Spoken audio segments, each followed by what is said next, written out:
Agenda. This meeting is being recorded and the meeting is hereby called to order. Could we stand for the Pledge of Allegiance?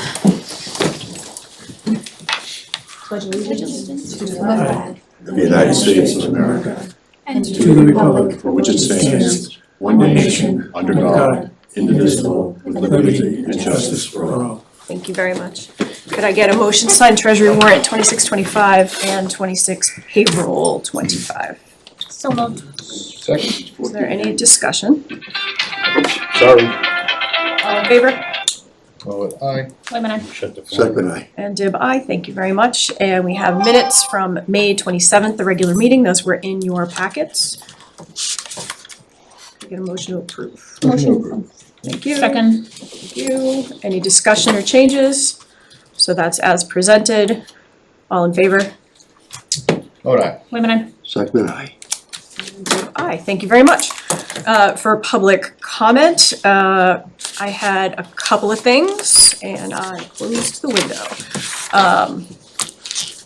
I just want to say congratulations to all the graduates from Rutland at the various high schools that they all graduated from, including, of course, Wachusett in the past week, as well as Bay Path and the private schools as well. Obviously, town is very proud of you. I also wanted to say congratulations for the first farmers market that happened last Wednesday.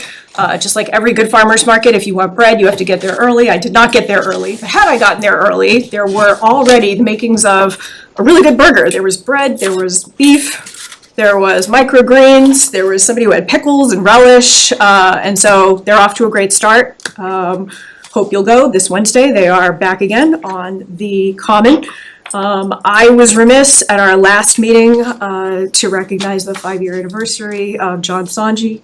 I believe the police department had posted about it a little bit after our meeting, so I just wanted to make a note that that was a big anniversary for this town, so that's that.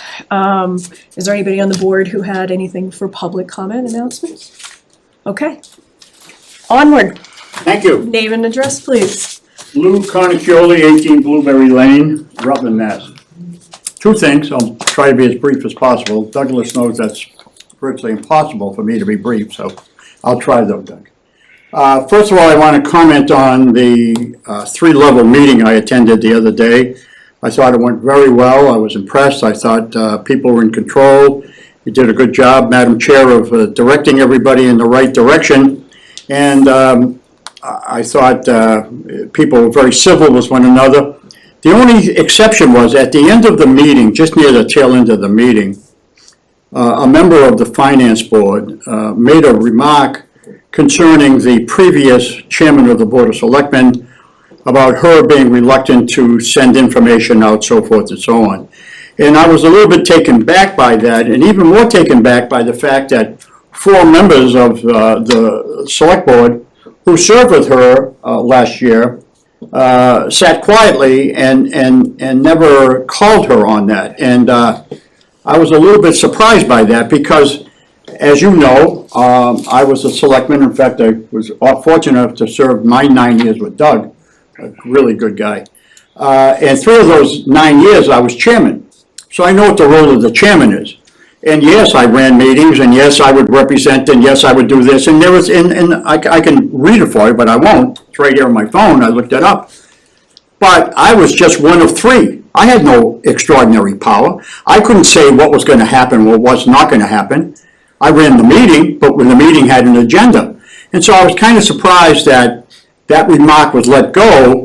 Unless things have changed. Now, I got off in 2006, but I just looked up the literature under MGL, and it doesn't seem to have changed much since I got off. So I was just a little taken back by that. If I may, I 100% agree with you, and I owe Jen Ledger a personal apology. I sort of swore when I left the board that I would never let that happen again, and I guess it took me by surprise. The rest of the meeting had gone well, and shame on me for not speaking up. So, Lou, I agree with you 100%, Thank you. and I will reach out to Jen personally. Thank you.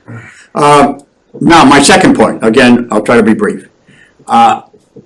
With all that's going on in the town with budgets and all stuff, I think I'm going to get myself more involved in what's going on. I'm going to start to go to more meetings. So I took it the other day. I went over to the Finance Board meeting, and I sat in with their meeting. And most of the people, at least the majority of the people on the finance board, I know. I've known the chairman since he was a little kid on Anthony Drive. I believe that's where he was from the Ross family, very nice family.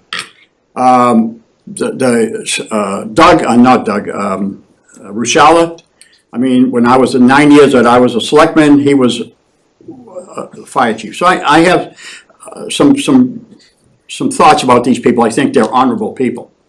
My concern is, and I'm gonna keep better attention, is the negativity that seems to be sent by them. I don't think it's vicious that they, trying to be really mean, but they're taking a lot of pop shots at the schools. One of the quotes the other day was, we're losing 19 people, they're not losing any bodies, so are they really taking a hit? I didn't think that you had to lose bodies for your budget and for your programs to be hit and take a hit. They obviously have programs that they could eliminate or change or whatever and come back with a budget. So I was a little bit taken back by that. When Doug and I were selectmen, I got elected in '98. Just after I got elected, it was the schools, and not that the schools did it directly, but the schools being part of our town, the state of Massachusetts changed the funding for regional schools. And back in those days, if you look back, we were still a relatively low-income community. We were still building ranch houses, not $900,000 split levels or up and downs like we're building now. I understand somewhere in town, there's gonna be some $1 million houses built, and bravo, it's a great town, I hope people come out here. But because of that, the state gave us much more money. I remember Holden took us to different venues 3 or 4 times to try and get us to pay the equal dollar amount that they were paying. And I was fortunate enough to be able to represent Rutland at those meetings, and all I said to the people was, we're just doing what the state's telling us to do. So my point being that those were the days when education bailed out Rutland and rebuilt the police station, and rebuilt this beautiful building that we're in right now. We were able to do that. We were able to build the DPW building. We were able to build the elementary school because education was helping us on the other side of the ledger, namely the town. So I'm just imploring everybody in our community. The worst thing, and I'm going to continue to go to finance board meetings, because like I said, I like the people there. They're nice people. But we have to work together. This is not the time for us to be banging away at one another. Well, you're not taking a hit, we're taking it. No, there's a better way to conquer what we did. And back in the early 2000s, the schools were able to help. They were able to help, and they were able to bail out the community. So it's all cyclical. So I would just hope that we would stop knocking one another and move forward together, because we have enough problems, and that we stay very positive. Thank you. Thank you. Is there anybody else here for public comment? Yes. Name and address, please. Mike Vargas, Stevens Way. I can echo right on what Louis said. Time is to come together. The one thing I've been watching over the last few weeks, last couple of weeks since the election, is there has been a lot of things, social media, public. I'm getting phone calls, people sending me emails. Why are we doing this? People that voted no are hurt and saying, why are they blaming us? We're just trying to do what's right for our families. The problem is the state, and we all know it. The state funding's off. Louis' right, the way they changed the funding on the school and the regional schools, it's pitiful. Until that policies change, and we gotta continue advocating. We need this as a town to come together, and the boards need to come together to work with them, strengthen that. But in the meantime, understand the people in town. Heather did a wonderful job going through, the town administrator. It's that empathy and trying to give the empathy. We know many people in this town can afford things, and some people can afford to go to Florida in winter, and other people can't do anything. I've had people come to me and say to me, I'm still paying my oil bill. I voted no. Where are those people coming in here and saying, give us the override, do another one, we can't pay anything? They're asking for help, and I know I've talked to some of you about adding more help. We need to look at that. We need to bridge this together. Because there are people that are telling me, they're saying, we voted no. They know the consequences of the override. Don't think that people don't. They do. They know. I've had people tell me they're afraid in the wintertime. Will they get plowed? What happens if they need services? Are they gonna get plowed? They want it, but they can't pay for it. I worked as a police officer in the 80s and a town didn't have 24-hour ambulance services. And back then, part-timers could work full-time. Now they've changed the rules on that too. And I was in at 2:00 in the morning. Our dispatchers weren't trained. At least we got trained dispatchers that can help in that delayed time. But these people are also crying.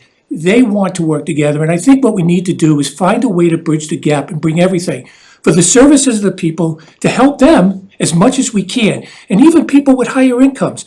Look at West Brookfield, down to override. They're closing their only elementary school. The little kids got to go further away. Templeton is going to go without police officers from 11 p.m. to 7 a.m. It's unheard of, but it's affordability. That's the key word that all of us are hearing, morning, noon, and night in this state. And it begins there and trickles on down. But until we get the help, we need to work together. All of us. You've got 5 members up there that are very smart people. Don't bicker back and forth with each other. Come up with ideas. 5 minds. One thing that I've said for the last 2 years, and every time I've spoken, is said, differences can lead to solutions if we work together. Let's do that. For this town, the town we love. I've been here 21 years. I'm not going away. I'm gonna stay here. I'm gonna be outspoken. And my name's gonna be right there on a continuous basis. Thank you for the time. Thank you. All right, is there anybody else here for public comment? I had communications on the agenda. Do you want me to wait till then or speak now? I think if it's on the agenda, we should probably just hang out, but, That's okay. Whatever works better for the. All right, thank you. All right, I'm gonna move on to the board and committee appointments. For anybody who's watching or who is new to this, the majority of the appointed seats on all of our boards and committees who do so much good work in this town expire on June 30th. They don't all expire on June 30th, and it is staggered. So you won't see an entire board and committee come up for reappointment. Generally speaking, it is a percentage of those members. So the board has received a list of letters of intent as part of your packet. You've gotten recommendation letters from some of the boards and committees already, but not all. And then we have a master sheet, the appointment list, which runs down every single one along with some notes as to whether or not we're still waiting on recommendations from the full board committee, et cetera. We've got some options tonight. We could take action on the ones that are ready. We could hold them for the last meeting of June, which is certainly fine if that's what somebody would want. Paul's not here, obviously, so we could certainly do that. And also, this is the time for any questions. So for example, if you had a question about a letter of intent or about a recommendation that you wanted to send back to that relevant board or committee, this would be the time to do that.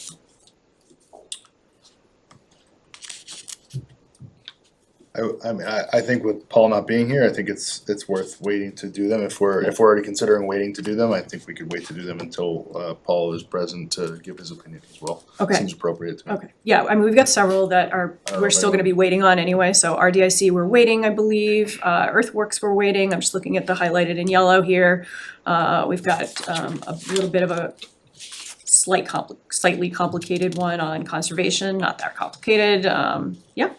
CIPC, waiting for a recommendation, so again, does anybody have any questions or comments that we wanna go back to the boards with? Otherwise, we're gonna hold this for our next regular meeting. I'm comfortable holding, and I think that's, Yeah, I'm okay holding. I mean, as long as we know that they'll be ready, hopefully, when the time comes. Yeah, I mean, I'm okay with that. I think they were getting there, so, all right. I just, if I may, Sheila, the only thing is I see on the master list that the ZBA is not meeting until June 25th. And we'll vote on their recommendations at that time, and I believe our last meeting is June 22nd, so it sounds like we won't have the ZBA's recommendations by that time, so I just wanna. Yeah, can we reach out to them and just see if they wanna have a quick special meeting, see what they wanna do? So, They preferred to wait until that scheduled meeting. They were not very concerned because they only meet on an as-needed basis. So if they have to wait until your first meeting in July, it would not have an impact on their business. Perfect. All right, I think that answers the question. Okay. Okay, I am moving on to the special town meeting. As it's noted on the agenda, it says that it's a draft, but of course the warrant is final and posted, correct? Thank you very much. And there were some comments about it at, I believe, at the last FinCom meeting, which of course we didn't attend that, with some concerns about Article 1 and the language of it. The So language of the explanation, Excuse not the Thank you. language of the warrant. The solid warrant- clarification, Thank the you. language of the explanation. So two things. We've obviously heard from a lot of people about communication and transparency and how we wanna get better. This is going to be a short meeting, so let's try to get better. And I guess I wanna ask the members that are here, something that has historically gotten lots of towns in trouble, ours included, is trying to include too much information on the posted warrant as opposed to on the supporting documentation. Might have been the case here, might have been the reason why the FinCom kind of homed in on that. It kind of looks to me like a scrivener's error. When I read it as what we understood it to be, which was we have to consider the amount that was presented to us that was voted on by the school committee. The FinCom is reading it, I think, slightly differently, and so the fact that there's any difference of opinion there is worth a talk. Absolutely.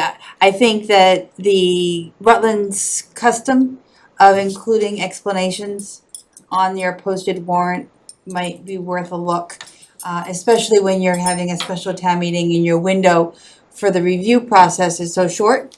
I think that the explanations are really vital to how the community interprets the requested action.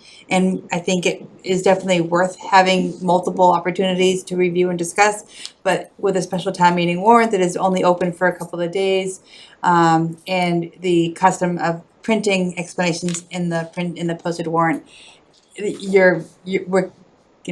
these things are gonna come up. But that's one issue, and we can certainly address that for the next special town meeting. I just flag it as to where I think we could avoid this going forward. So just so we're clear, Yeah. if everybody's looking at Article 1 on the explanation, it's literally the last line and a half. That quote, "The town is required to fund its full certified share of the regional school budget." It's required to vote on it, and it could be required to fund it should 4 towns pass it, regardless of what Rutland does. But you can see how the language maybe would make somebody reading it on first pass kind of go, "Ooh, what do you mean?" So, again, it's the explanation, not the article. We can change the explanation. Right, and I think for transparency's sake, perhaps additional language rather than striking or removing Yep. language. That way, the transparency remains available for people following along. And I guess I'll just also put out there that if the select board, when they conclude this portion of the warrant review, I'd like to talk about your thoughts on how we wanna share motions, cause that was another issue that came up after the annual, is that the motions were not available to residents to review.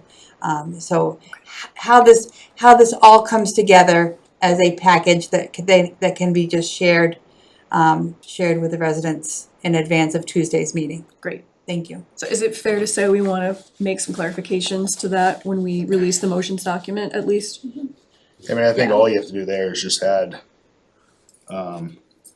full certified share of the regional school budget if approved by 4 of the 5 towns. Right. And I think that's Yeah. all we have to add to clarify that. Right. Okay. And I think historically, I haven't been in town nearly as long as some of you, but I think for a long time, we haven't had the explanations on the warrants, and we haven't even had the recommendations posted on the warrants, and I think, and we used to not even have hard numbers in the warrants, it would just say, and I think we've gotten ourselves in under the guise of transparency, but it becomes, to your point, Heather, a little bit more cumbersome as we're trying to work through things. We often know the numbers are changing right up until town meeting, because as we get new information from the state or from any of the departments, or if grants or whatever have come in, that changes. I also had questions even for the recommendations. Are we recommending the warrant articles or are we recommending the motions? Because that got us into trouble in the annual meeting with the Wachusett budget, because the select board had recommended favorable on the Wachusett article that was presented, which was fully funding it, and then the motion was different than what the article had specified. And so I think that's another piece of, are we making the recommendation, what are the recommendations on? And this speaks to some of the materials that I shared on Friday, that if you look at DLS guidance and what the general laws say has to be on your posted warrant, it's a lot less than what we provide. That isn't to say that we don't want to continue to provide additional information as the warrant process progresses, so that by the time everybody gets to town meeting. But I think we could do a better job of preparing our voters for town meeting if we weren't trying to get it all on one piece of paper that gets posted so early in the process. I think we can actually improve our transparency if we took it step by step through the process from the approval of the warrant to town meeting. Yeah, so obviously this one, like so much of what's happening since the election, has been pretty fast-paced. So we're gonna tweak this one, we're gonna make sure we have it correct and as clear as we can for everybody. When we get to the special, I think we should really talk about making some more substantive changes, particularly to the warrant itself, which is really just meant to be the legal information about what we are about to talk about, when we're about to talk about it, done. It's the supporting information that we're supposed to be transparent with, so, yeah, okay, great. So, Thank you for that. that said, to that point, as it's presented and as it got put in, there are spaces in the posted warrant for select board recommendations. So this would be the time. So we have our 3 articles, one of which is a resident petition. We could certainly take no action on that. But for the other 2, it is at the pleasure of the board if you would like to make a motion to support individually or as just the 2 of them. You want a motion potentially if we support, So I mean, we can The pick 2 it, articles. yeah, so it's either 2 together or one at a time. We could we can do one at a time. it's a lot of extra work. Yeah. I mean, I, starting with Article 3, I think I make the motion the select board have no action on Article 3. Okay. That's I an second easy that. start. Is that the citizen's petition? That's the Rick? petition, Yeah. yep. All And I right, think historically, we, select board and town in general doesn't really provide much on citizens petitions, because it's really on the citizens to do the work, so that's, yeah. And just to be clear, we are making a recommendation with that motion. We're making a recommendation that the town take no action as opposed to us offering no recommendation. So those are 2 different things. It's totally fine either way, just pointing it out. yeah. Okay. All right, so we have a motion on the floor for, from the select board recommending no action. Is there any other discussion? All in favor? Vote aye. Wait a minute, Second, I. And divide, great. Onward, Article 2. Article 2 is the petition for the special liquor license Yep. for the Next step. marketplace and the. Correct. and the- So, I mean, I'll make a motion on, that the select board take favorable action, or, support favorably Article 1 and 2. I Okay, don't think there'll be any okay. arguments here, maybe, Harry, you okay with doing them both at the same time? I'd rather Okay, separate it. separate them, yeah. Okay, I'll amend my motion to Article 2. Thank you. I'll amend my second to Article 2. Thank you. Is there any discussion about the application for a home rule petition? This is step 1 to head to the state house. State. Thank you, to the state, for Article 2. Hearing none, all those in favor? Vote aye. Wait a minute, Second, I. Dib aye, thank you, and Article 1. And I'll make the motion to support favorably Article 1. second. All right, discussion. Yeah, Thanks. this is Totally fine either way. to me, in one aspect. In another, it was already decided that this should be passed because the motion that was made at the town meeting was that if the amount came in at such and such, which it came in less, that it should be approved, in my opinion. So therefore, I guess, although I would like to see the school have cut a little bit more out of it, I am saying that it has already basically been pre-approved at the meeting. I mean, I think if you have a differing opinion, or if your opinion's changed, I think that's a fair stance to take, and I don't think you should think that just because it was approved, or the way it went at town meeting, that you should feel like you can't express your desire for that to change. I mean, my feeling on it, I guess. I mean, I guess that's where I'm kinda caught. I mean, yes, we made a decision at the town meeting regarding this. They came back with a less number. I would have liked to have seen a lot less, but I still think it's a number that met with what we expected them to do. So, that's my discussion. Okay, Yeah. thank you. So is everybody ready to vote? All right, so this is on Article 1 and on the select board's recommendation of action on it, so. Yeah, Moat eye. Second, aye. And Dib, aye, thank you. All right, we've taken care of that, and now we're gonna move on to, I just wanna finish this, and then I'm actually going to take something out of order, but just so we can finish this topic, and this is in regards to the motions document. So, in your packet, you have an email from Heather, and we had, the draft motions document was the old motions document, just so we were looking at it, so everybody knows. So Yeah. you could follow Yeah. the math Yeah. for Article 1. So I think to Heather's original question, I would like to hear from the board. It would be my hope that we would have the motions document ready and up onto our website to be viewed in the same time frame that we post our agendas for meetings, and that's 48 hours in advance. And I think we could do even better than that, but let's start small and get better as we go. Yeah, just a small comment on that, sorry. I definitely think that getting it prepared 48 hours in advance makes sense. There was a number of people that had asked for handouts at town meeting. Years ago, we tried to go away from that just to print less. I'd love to stand by that. Somebody else had suggested, I think it was the same person, if we don't do handouts, to at least put on the projector. And I think we did that at like one meeting or a couple meetings. I think that would be a good thing to do in lieu of printouts. So if we can get back to that possibly, but I struggle with the printing. Some people just need some paper. And I don't know where we are on paper reserves by the end of the year. I don't. Well, one option is that we do give people a paper packet, right, that we print out the warrant. I've worked with the methodology in past communities where the motions just fall into that same document. So rather than have it be a separate motion document, you have your article, you have your motion, you have your recommendations, and you have your explanation.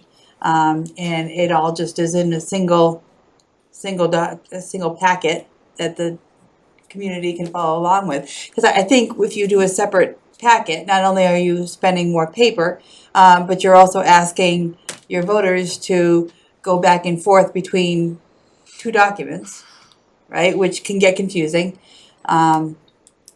yeah, the only, I mean, if you're changing or editing the motions and you're not posting it until 48 hours before, now you have to merge the motions into the document that's theoretically already kind of done. So you're kind of scrambling last minute to get some work done, which is just fraught for having an error somewhere in there. And I mean, Yeah, I don't know, that's a little bit of a Okay. scary thought for me. I like a separate motions document. Also, we know that the warrant will have been posted far in advance. I think the other thing we can try is QR codes for people as they're walking in. Almost everybody's gonna have a phone on them. They can QR code it. We definitely do that. So could the motions document then, since we know we've posted the warrant, Yeah. right? And that could be its standalone document, which would ultimately be less paper, right? Because it's gonna be void of the recommendations and the explanations. So your motion document therefore could have the motions, the recommendations, and explanations. Yep. Again, I'm just trying to think of how we can get the most amount of information out in a reasonable amount of time and also reserve paper. I have two kind of comments, I guess.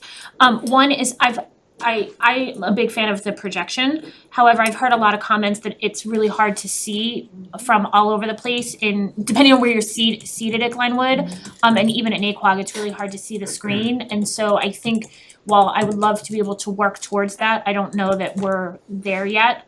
And because I think it's a a pretty high cost expense for all the printing and everything, and not knowing how many we need to print. We have meetings that we've run out of material and then people are upset, and we have meetings where we have a whole bunch of surplus that is waste, and so it's that balance also. The other thing is I'm all in favor of posting the motions document for 48 hours in advance. My only concern is if numbers are still changing a little bit or anything, that those motions, I don't know if there's a way to word that highlight that it's still a work in progress, or they're draft motions or something along those lines. And I don't mean that in any way to instill distrust, but just knowing that we've had some meetings where we were literally doing. Well, perhaps we call those, 90% of your articles are gonna be set, right? But there is always, in the case of the annual, it was Article 4. So I think that if we, if we're clear, this motion is subject to change, brief explanation as to why. I think that the more we do this and the more information that hopefully residents will come to trust that that's the process. And if we're including them in our deliberations and our thought processes, it's maybe easier to follow. Yeah, like I said, I'm not opposed to it at all. I just wanna make sure that we don't, again, in an attempt to be as transparent as we possibly can, that we're creating additional problems. Well, this is an easy, short warrant to Try. To try. Yeah. This is our, Alex had mentioned that the screen would be great, and I wholeheartedly support that. We are going through one of the toughest crunches of time in terms of money possible. And I just think that if we're willing, if this town is willing to lay off We police call and those- fire, then they should also have to deal with that we don't have all the paper out there. And that if they wanna see what's there, they can see it on the screen. I think it's a it sends a bad message. If we spend all this money, because we don't know how many people are show up, so do we print half, do we print all and then waste the rest of it? So I think the idea of having it on the screen is a very good idea, and maybe have a few copies or whatever. But I think there's a decision here in terms of what we're doing. Well, then Let's, I guess that leads to the question, what do you want on the screen? We've traditionally had sort of a hybrid between the warrant article, and some, okay. modified explanation.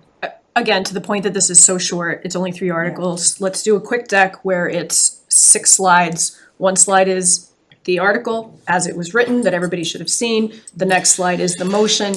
We'll play with the lighting a little bit. It's obviously dark very late, so our meeting will still be in the natural light. Maybe we darken the room more than we typically would so that people can see the screen. And so we'll play with it Okay. this time. We're gonna use this as a test case. Okay, From the back, from the bleachers, you cannot see the screen. Yeah. Just so you're aware of that. Okay, which means we're gonna have to encourage people who wanna see the screen to come down. There you go. Come on down. Have a seat early in the front. Yeah. Right. Yeah. There's always room too. I was There like, is there's always- always yeah. a lot of seats in the front, even if it looks full, there's Frank, first 2 rows are generally. frankly, we could just not set up the bleachers. How about we do that?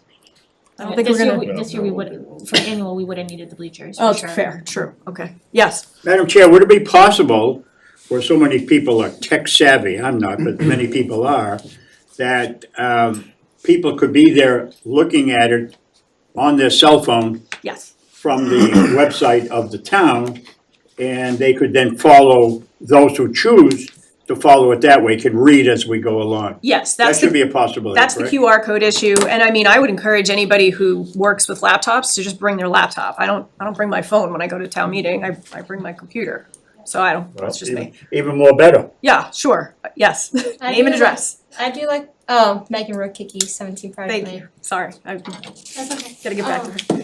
I do like the QR code. I don't know what people have for carriers, but in some instances, Verizon, you can't get any service in there, so I don't know what your plan is for the QR code. So there's guest Wi-Fi in that school, and there's another point. We need to make sure people know that that's available and that they know where to go and they know how to get into it. So, yeah, thank you. That was huge, for sure. All right, so we have a plan. We're gonna try some things with our nice short warrant here. We're gonna do a quick deck. We're gonna do very little paper, if any. QR codes, and we're gonna make sure people know what the guest Wi-Fi is. All right.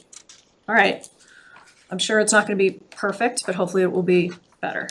All right, so that was right at the top, under old business. I'm actually skipping down, for anybody who's watching, down to number 10 now, because we do have our state senator here. Thank you, Senator Grant, for being here.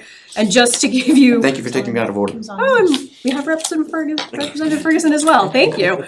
So, we were gonna start this was very much an internal issue of, out of all the bad press we've been getting in the past couple of weeks, a few things that happened were, oh my goodness, look, we're going to be getting some earmark money from the State House, how great is that? And our main concern right now is how we manage it with staff cuts and just making sure we are good stewards of the money that is coming to us. So that's how that started. Thank you both for being here.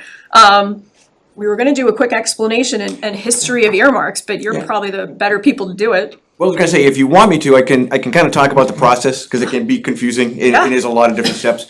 And I would encourage Rep. Ferguson to jump in at any time. So basically, I'll talk about it from my office. I think the reps, when I was a rep, you do it slightly differently, but it's still basically the same process. As you know, so the Worcester and Hampshire District has 22 cities and towns. So we're constantly engaging with the select boards, the town administrators, the council on aging, everybody, the police chief, fire chief, anybody who wants to talk to us, we talk to them about what the needs are as they go up. As we get closer to budget season, which starts about the beginning of the year, it really starts before that, but in earnest, it starts about the beginning of the year. We start to kind of solidify what we're looking for or how this budget might shake out. As you know, the House gets the budget first, right? So we met, myself and my legal counsel Curtis, met with Heather, I think somewhere in February, somewhere around that neighborhood, to talk about earmarks, and we try to make appointments with all the towns and say, hey, what do you need, what's going on? Most towns give us a list, some towns actually say, nah, we're good, which is really bizarre, but that actually happens. We're good, we're, okay, all right, okay. We're not good. So we take that information, and then we start to move forward with how we're going to get, how much money we might be able to get. And in general, for us, they kind of fall into like three basic categories for us. There would be a local earmark for a town, right? A specific item for a town, here you go. Then there's regional earmarks, which we can also get. We've been successful getting like regional dispatch centers, things like that. We've gotten some radios for towns, we've gotten pilot money, things like that, that actually crosses state senate lines. So I've worked with Senator Fatman, Senator Comfort, just to try to get some additional things, so that kind of comes in. And then there are the things we try to do on a state level.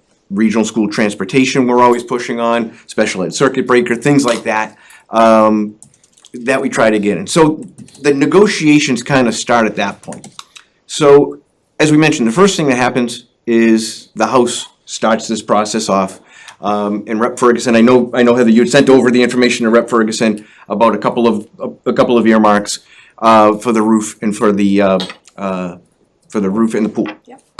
And then I think the next one came in as a different one as a roof. Anyways, like 3 earmarks, if I'm not mistaken. So Rep. Ferguson took those. I know she put in, and Kim, please jump in if I say anything wrong. So Rep. Ferguson put in the 40,000 for the pool and the 150 for the roof. Traditionally, we in the Senate don't put in the same earmarks because when conference committee comes around, which is where they are now, we're jumping ahead, Our hope is, and often, they just take both earmarks. So if I put in 40,000 for the pool, then we've blown a chance to try to get something else, right? So Kim had put those in, and we started kind of looking around, and again, we're engaging with all the towns, and we're trying to do. The way I personally work with earmarks is we try to do like a priority list, right? So I go with like public safety, we try to do infrastructure. We've been fortunate the past few years where we've had additional money come from like the fair share amendment. So we don't necessarily do schools, or like roads, because that's included in the fair share amendment, and that's a different pot of money that we can go and try to get earmarks from that too. And so then that kind of filters down. So I know that Rep. Ferguson had put those two in, and she was successful. Again, then all these negotiations happen, and they're actually more complex than you think, because you get those regional ones and they want to trade off something that you got locally, so there's a lot of things that go on. Rep. Ferguson got the pool, I believe, the 40,000 for the pool, but didn't get the 150 for the roof. So by that point, we were at a point where we had already had our discussions with the chairman of Ways and Means, and we had put in 50,000 for the senior center. And I was unaware, and I wasn't aware until like the 25th, that there was actually a capital improvement sheet that had a bunch of different stuff on it that we certainly would have picked off of, but I didn't have that sheet. So, and that's okay, it's just, so we just put in that money. The earmarks come along, we were able to successfully negotiate that one for the town of Rutland, 50,000 for the senior center, and now we're in conference committee. Again, we kind of expect, we just finished conference committee on the fair share amendment, and those amendments that we got in for Wachusett, I think there was special ed circuit breaker, but I know there was a lot of money for Wachusett that we were able to get with Rep. Ferguson, and again, trying to combine these and bring them forward. We got those, so those have already passed, and those were all saved, and we're hoping that the budget does the same thing, that they take the amendments we put in, and instead of saying, hey, you know what, we'll do this one, we won't do that one, just combine them, and there you go, have a nice day. That's kind of the brief process. So that's how we came about it. And I know, like I say, it can get confusing because it's kind of a mad rush, and with a lot of towns, you know, everybody's trying to say, oh, we need this, we need that, so, you know, we have to kind of, and the other thing I always say too, is like, there are things that we traditionally don't fund. So I always say to towns, cities and towns, I say, the smaller the better, right? A $25,000 earmark's a lot easier than getting a $100,000 earmark. Or I've had towns who say, we need a new fire truck, which everybody does, we need $1 million. To which I say, you pick again. You know, it's just not gonna happen. So the smaller the better. If you're in the 25 to 75 range, a lot easier to get than 150 to 200. The other thing that we don't typically do are studies. And the reasons we don't do studies is because we're never sure that any town is gonna be able to follow through on it. So you just spend all this money on a study, it sits on the shelf because they didn't approve a debt exclusion to do, well, whatever, fill in the blank. So we don't tend to do those either. So that's kind of like the loose idea of how an earmark might come about. I think that was helpful for everybody. Sure. Certainly for our audience, because, you know, you hear about this stuff and Yeah. nobody. Again, yeah, and it's weird, you know, it's a weird process, and it's you know, a combination of begging and cajoling and trying to convince them that this is a better project than something else. So I was just taking some Yeah. notes. It sounds like you guys, you know, your staff came, met with Yeah. Heather, we were doing everything right. Yeah. We're at this point now where we're like, we're gonna get this money. Yeah. We need to make sure we're managing it well. And so, you know, for the people watching, the way this works, as you just heard from the senator, they're in conference committee, the budget isn't quite done yet, the fiscal year hasn't started yet. And the town is going to have the fiscal year to spend the money. And when it comes to procurement, especially with some of the monies that the two of you have gotten for us, procurement jumps in, which of course doesn't help us necessarily now in terms of the time frame and all that. We're in the midst of losing staff, particularly with building projects. And so, yeah, that's why this was on our agenda tonight, because we need to make sure with the money coming to us that we manage it as best we can. Yeah, and we're always happy to come and talk, because like I say, I know it can get confusing. And I know there was, Kim and I had talked, Rep. Ferguson and I had talked about another one. I don't know how much it was for, but we did a, it's called a prior authorization continuation, a PAC. And so back in '25, fiscal year '25, an earmark was put in that never got spent. For whatever reason, I don't know, I don't claim to wanna know, but it didn't get spent. And so we have like one bite at the apple where we can go at the last supplemental budget of the year, which takes place in October, and say, you know, pretty please, can we just carry this over to the next year? And it did, and I think that money's come in, and so, yeah, so, We're actively spending it. yeah, and so, As we speak. yeah. I should hope so. Yeah, it's on your town administrator's report, the updates on that. Yeah, and so those, like I say, those are, we can usually do it once. I've had towns say like, oh, we didn't spend it again, I'm like, oh, okay, they're getting kinda PO'd, you can't really keep doing this, but, so, yeah, but we can do certain things like that as well to try to help out when it comes up. Okay, so those were a lot of good recommendations. Does anybody have any questions for the senator or for Representative Ferguson, who I think is probably on some weird delay? I have a question. I sat on the capital improvement committee for many, many years, and the requests from the senior center have been many, many years that we've been trying to fund some of their stuff. So I guess I'm pleased to hear that you through the state have chosen to do that, because there's a lot of need there. And with that being said, what are your chances of think it might get approved? And two, when do you think that money would become available for them? So, good question. So typically, at this point, there's no wood nearby. Knock on wood, the earmarks that have passed from into the budget, and what Rep. Ferguson got in the House budget, what I got in the Senate budget, there doesn't seem to be a lot of controversy to say we're gonna get rid of them. So I think it's relatively safe to say they should pass. Now, one of the things you may remember happened, I'm not sure if it was last year, or year before, might have been for the '25 budget. Once it passes, and really the House and Senate are working very hard to actually have a budget on time this year, so we'll see, that doesn't always happen. Once the budget's signed by the governor, theoretically, they are available. Practically, the governor gets to decide whether or not to release them. And so what happens is, you might have heard of 9C cuts, right? So the governor has a unilateral authority, she can do it all on her own to say, we're cutting, and she has the authority to kind of do some line items, but basically, what she did a couple of years ago when the revenues fell off, we were worried about what was gonna happen with revenues in the state, she said, we're cutting all earmarks in half. Blanket, 50%, okay. Now, I always say, once they become available, once the governor releases them, get them as soon as possible, because at that point, if you spent it, sorry, 50% of, I can't give you 50% back. But, so she said 50% off. Now, as time went on, later on in the year, things got better, and she said, okay, you know what, we're fine, we can go ahead and release this money. So things like that happen. Once they get, once we know that they're available, you know, keep in touch with the governor, with the office, and we keep in touch with Heather, and say, you know, apply for these, apply for them now. Some of them are different set up too. So what happens is they decide what agency is going to handle them. And this can get a little confusing as well, and we don't always know. So sometimes they'll say, oh, you get $50,000, here's a check. Sometimes they say, you gotta spend the 50, then we'll give you the check. Sometimes they say, you gotta spend 25, show us you spent 25, we'll give you the 50, and then you gotta prove you did the other. So they do it a bunch of different ways, and we're never entirely sure of what agency is going to do it. But again, we keep in touch and we'll let you know, this is what's happening, this is how you gotta do it, things of that nature. But just be aware, it's what's the old saying, right? You never wanna see two things being made, laws and sausage. It's messy, it's ugly, but it gets done. Thank you. Thank you so much. Follow-up question? Yeah. This comes from a senior, okay? Although I am one, it wasn't from me, okay?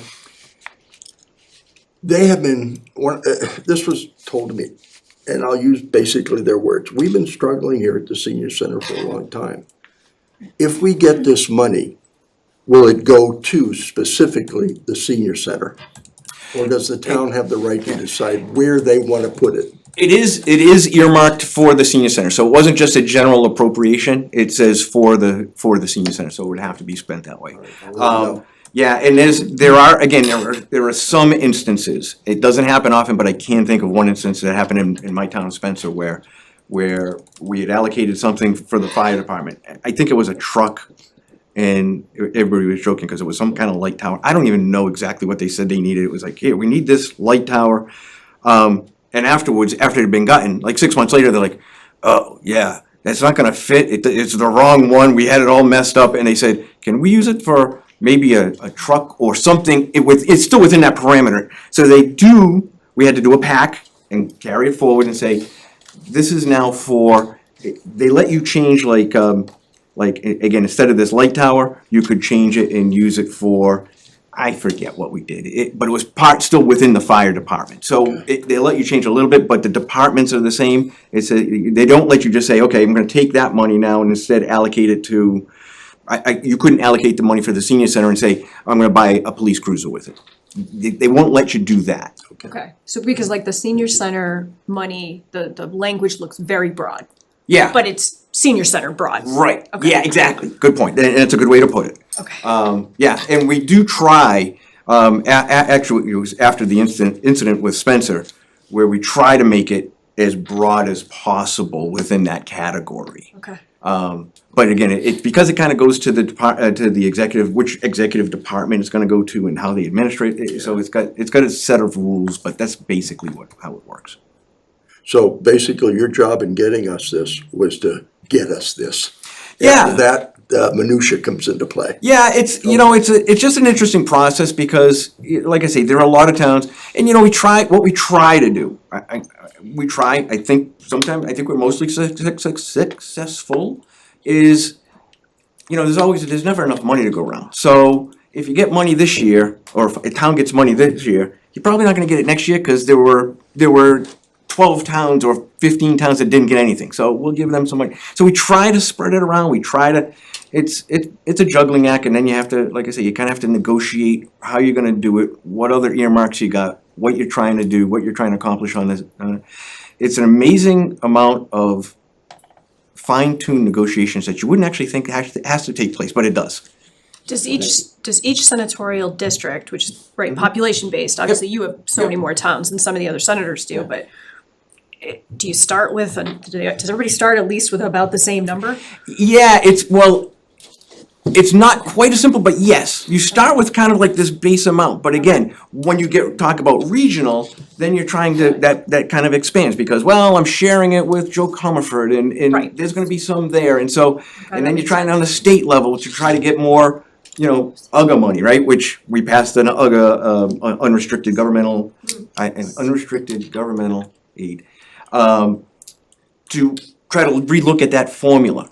And that was actually a negotiation, and so a lot of times you will actually see them say, well, I'll tell you what, we'll give you that, but you're gonna have to cut out these things. So you're like, well, okay, well, how about if I do this instead? It's a lot of, like I say, you wouldn't expect that it's this fine tuning kind of negotiation, but it's like, really, we have to negotiate that way? But that's sausage making. I think to your point, what I'm hearing, I wanna make sure of it, is that once the two of you have done this work, gotten us this money, there are other agencies, people, whatever, to deal with to make sure we are now, Yeah. getting the reimbursement or getting the check or getting the, okay. Yeah, so And it'll- how it needs to be used. Yeah, well, decide on who you apply for the money for. So I'm gonna say, and I've seen earmarks go in ways that you wouldn't expect, but a senior center, it might go to housing and livable communities. They're the ones who administer it. So they'll have an application process, and they might just reach out to Heather and say, hey, you know what? Okay. We've got 50,000 for you, just fill out this paperwork and be done. Sometimes they don't. So it's just up to us to kind of, that's part of our job, is to keep on track and make sure that you guys get that money. Thank you. Thank Yeah. you again. Thanks. Anybody else? Thank you so much to Representative Ferguson as well, who I know tried to move mountains to get here, and I'm here. You can hear me now, I hope. thank you, and was having tech issues, so thank you. Was Yes. running out to try to fix the tech issues, so we appreciate that you have been here. We know you've been listening. And if I missed anything, you can say Could it. I just want to thank the senator, because I know a couple of times he said, Kim, you can jump in, and I was trying to. So if you want to see me sweat, I'm really sweating right now, trying to make this work. But I really appreciate the partnership, and to the senator, you did a great job, and we're always here. We're here to answer questions and help shepherd things through. So appreciate the time to speak, and thanks again. All right, Yeah, yeah, always thank you happy. both. Thank you, Okay, thank you absolutely. both, and thank you for the explanation, because Yeah. I personally was one that was like, I Yeah. thought I knew some of it, but not the Yeah. more nitty gritty details, so Yeah. thank you for taking the time and coming and Anytime. educating us, I Yeah. appreciate that. Honestly, anytime. I think while you're both here, I'd be remiss not to ask the question, it's off topic, but just how state funding for schools is updating, what's happened in the realm, and maybe just a 2-minute brief explanation of any changes that you guys are hearing. Yeah, I'm gonna put Kim on the spot on this one, but I know we have passed the, in the Senate, I'm not sure if the House did, the Chapter 70 Review Commission. As you know, we did the Student Opportunity Act a few years ago, that's getting fully implemented. I'm not overly happy with that, so we also are going through the Chapter 70 review, but, I will turn that over to Rep. Ferguson if she wants to speak on school funding. Sure, perfect timing for this to work for me now. No, with all seriousness, yes, the senator is right. You know, we're in the last year of implementing the SOA, and I just want to remind people that, you know, on that one, when that was put into place, we were working with DESI projections that were carried out over several years, hoping that those projections were right. It turns out that they weren't quite so right, especially for regional districts and the impacts that we're having through the SOA. You know, there are some great parts of it, but again, not so great at all for our regionals. And we immediately started asking for that formula to be reopened again, to look at what it does to our regionals, et cetera. Fortunately, as the senator said, you know, this year it was passed. There was an amendment passed in the Senate. Was not acted on originally in the House, but that's okay because it's in conference committee right now. Many of us, including Senator Durant and myself, had co-sponsored amendments on that on both the House and Senate side. So I'm very confident that that will make it through the conference committee, and then that commission will begin its work again with special focus. It's not the SOA people, by the way. It's a separate commission with separate focus on aspects such as our regional schools and what's happening with us. And I mean, I think Harry at another meeting, I think it was you, Harry, had mentioned, I think it's like 85% of our schools are now in hold harmless. And that is a huge, huge red flag for everyone that, you know, you want to say to our friends in the cities, et cetera, you know, wake up, look at what's happening here with these budgets. We're not all making out well with the SOA. And so I think there's been a lot more advocacy recently, especially through MARS, the Mass Association of Regional Schools, and our school districts, to really go after this issue. And we appreciate that because, again, you know, our folks in Boston do need to hear from all of us and speaking with one voice to them. So I'm happy that that's finally moving forward. I'm sorry it took so long, but we'll wait for that conference committee report. But I know that there are a lot of people, including the two of us, saying that that has to be part of that final budget that should come out, you know, hopefully soon. And Senator, I'm sorry if there's anything else you wanted to add on that. Nope, I always like hearing you talk to us about schools. Oh, thank you. Well, it's my love. I love schools. So we're gonna keep at it. We're gonna keep hitting at that one. If I may, Rep. Ferguson, this might be for you, I'm not sure if Senator Duran, if either one of you. So it would be to set up the Chapter 70 Review Commission that is what would come out of conference, is that correct? Yes. That commission has not yet, even though there's been all the pre-work, because I know all through, I think it ended in December of 2025, the opportunity for feedback that, but that commission has not yet officially been set yet, is that my understanding? Correct. Yes, And do we correct. know who is potentially on that committee yet, or is that information available somewhere? Is it known Well- or? No one would be, the names, like people wouldn't actually be appointed yet because it hasn't been finalized and signed by the governor as the final, you know, point in the process. But the makeup of the committee or the commission, Peter, I apologize, but I know there's a bunch of stakeholders, isn't it? It's large with like is it like 15 people or something on it? It's a big group. And so and what Rep. Ferguson is referring to is that they'll set up, and it will say, the governor gets 2 appointees, and the Senate president gets 2 appointees, and 1 appointee must be a member of a school committee, or, so that structure's there, but not the names behind the structure. Okay, and so because I'm thinking of it from an early advocacy point, and so it's not even yet at a point to start doing early advocacy because we don't necessarily know even that it's Yeah. to direct towards DESI or towards your offices or to the governor or whatever at this point. Correct. Okay. Right, but what we can do is when it goes through, and I apologize, Chair Deb, I saw you starting to speak. What we can also do though is once this is put into place, it should be very well advertised. The word will get out like when they have their first meeting, when they have their public hearings, where you can submit testimony. Very similar, and I know many of you have submitted to our regular standing committees. You've been able to submit testimony or listen to a hearing, even virtually, et cetera. So that part will also be well advertised and you'll be able to participate then for sure. Just a question, what are the chances that we can get somebody from the Wachusett district, largest regional school district in the state, thank you very much, on this group of 15? And don't hold me to 15, sorry, that's off the top. Whatever, Yeah. yeah, whatever. Yeah, I mean, we certainly can submit, it depends upon who has the makeup of the appointments. I don't have any problem requesting that, it makes a lot of sense. I know you'll also have a representative, I'm sure, from, like, the MTA has someone, Mars has someone, so the Mass Association of Regional Schools will have someone. So, but we certainly, absolutely, I mean, you've had people from the school committee, they've been testifying at Ways and Means hearings about this. So totally makes sense. We can always, make that suggestion. We just don't get to make the decision, unfortunately. Fair enough. Thank you. All right, that was a great question. Thank you. Yeah. Thank you all. Thank you both for being here in various Thank you. methods. Anytime.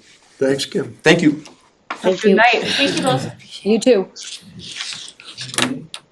All right, I'm moving back up to number 4, special election. We are not under a time crunch anymore for this, right? We didn't place the original Article 1 last week. And I know there was a brief discussion about waiting to see what happens with the resident petition and how that shakes out at the special that we've got coming up next week. So I think the question right now is the board thinking it wants to make a move quickly? Does it want to put a pin in this right now? Or do we want to begin to immediately talk about, yes, we still need this override, nothing has changed, but we are going to try it at our usual time, which is next year? For me personally, I'm not in a rush at this point. I think the conversation that I think I had heard early on, and this was just kind of roundtable conversation among us here, I think at our last meeting here and briefly at our tri-joint meeting the other night, was doing something before next annual would be essentially not something cohesive or large, it's plugging the hole and would potentially be having these exact same conversations starting the budget again in September, October. And so for me, I'm personally not in a rush. I'm not saying I don't want to consider something before, but I right now am not in any sort of rush and kind of unfortunately, we've done the hard work of, and we're not going to be able to do anything before July 1st. And so it doesn't sound like I still haven't heard from my circle of people that there's an appetite to do anything, and especially not something that would be more than a plug that would put us in this exact same situation next year. If that makes sense. Okay. I feel that with where we are in a town right now, to try to do it too quickly, if you will, to do another override would create more dissension, I think, than we could possibly imagine. And I know there are very strong feelings on both sides of the fence about those who voted for it and not. But considering where we are and the decisions we made, I would likewise like to see that postponed till later. Anything? Yeah, I mean, I don't know that I agree that it would cause disruption or cause a lot of like an uprise or anything like that, because we're just trying the same thing. So people can, if they're against it still, they vote it down still, so I think the need is still there, and therefore the desire to do it again I want to, but I also understand and see that it would likely not change anything at this point. So it almost, it doesn't seem like it would be worth it at this point. But, yeah. And through the chair? Well, Louis left. Yeah. I know, I was just gonna reference him. And he did bring up something, and I think it's worth noting that if we try to use the same system that we did before on the override to get people to understand it, I don't know if that'll be successful. This will give us time to think about and create a system that, if we wanna pass this, will work effectively going forward. Because, I mean, we tried hard, it just didn't work, so that would also give us an opportunity. Okay. All right. Thank you all. The next thing on the agenda is to accept a gift, and somebody has just stepped out, so I'm actually gonna skip that until he comes back because it is his gift, and I think he would wanna be here when we talk about it. So I'm just gonna jump to the FY 2027 Select Board goals. Don't wanna put anybody on the spot here. We have goal lists from 2023 and 24, meaning for the fiscal year following. I believe because of transition, it wasn't done last year. That said, we also have the strategic plan from 2023, so we don't necessarily need to reinvent the wheel here. But it would be good to be able to start tonight with maybe 3 to 5 strategic areas that we've already talked about. And again, it's things that continue to need work. So I know for me, one of them would be big banner communications, and maybe at our next meeting, we would have smaller, more manageable action items under that. Obviously, the one for us is always financial health, right? Yeah. And that could be has to be one of our strategic areas. We will come back at a future meeting, talk about chunks that we can take off.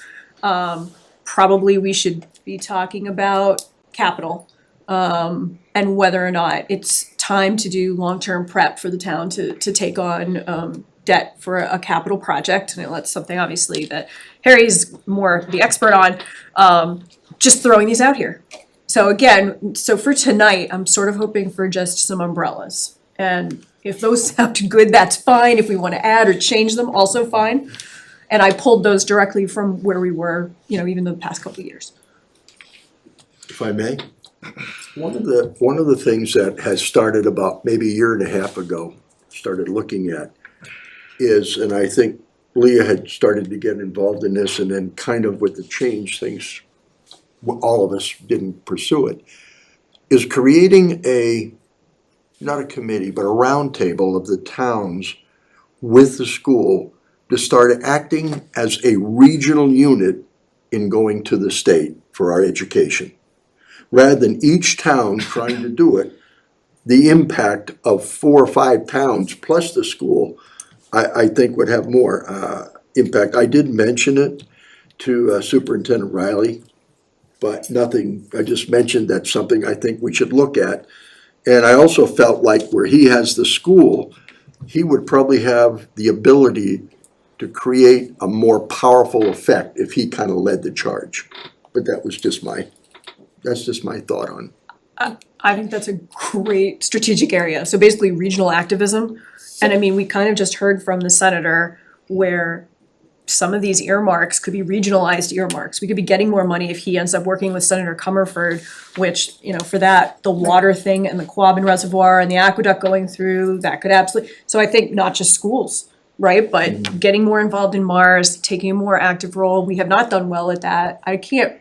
So if I may, Sure. Harry, to your point, we have a draft kind of policy or plan in place that multiple iterations of town administrators had said that they were going to work with the other 5 Wachusett town administrators to see if it was something that their communities, their select boards would be involved in, and it's just never made it over the line. And I didn't bring it up recently because we have so many other things, fires, fighting. I had also, Harry, to your point, had reached out to Mars with the conversations with Superintendent Riley's okay. I had reached out to Mars a year ago, asking if they could help us, meaning Wachusett, organize bring the State House to Wachusett to understand what the largest regional school district in Massachusetts looks like. A lot of the feedback from NMA and everything that we heard, how Western Mass has gotten some significant follow through on things, is they've brought the senators and reps to Western Mass, and they saw how long that commute is, and they saw what the pieces are. And so I think and I was trying to work with Mars, and that kind of fell off also. So, and I just recently talked to Superintendent Riley, and he's still on board with it. And so if we can somehow do almost like a bus tour of the district, and this is what the largest, and I think maybe the oldest region, definitely the largest regional school district in the state looks like, that would be great. I just feel to do that, that's the only opportunity we're gonna have to really make an impact down there, if we make an impact at all. Individual towns are not gonna do it. We need that type of regional power in order to do it. Yeah, I think that's good. Okay. And I mean, I agree with the other kind of overarching goals. I think they're consistent from the past 5-8 years. Sure. Gotta keep working at it. I said this before at our last meeting, the biggest challenge we've faced recently has been the monetary constraints, the fiscal constraints. And so every time we think that we're going to make good progress on something else either hits that we have to triage, or we end up going into this kind of survival management. So I just want the caveat that we can have all these lofty goals, but sometimes we can do some things that don't take money, but we now also are going to have far fewer staff resources to assist that in any of that work also. Yeah, 100%. So, and actually to your point, mainly because there's 5 of us, so I like the idea of 5 strategic areas. I would almost suggest we should probably add human resources, again, as that umbrella. Recognizing that even tonight, we're talking about resignations that we have received. We're talking about staff that are losing hours, and staff that might have to get second jobs, and staff that are losing their jobs completely with us.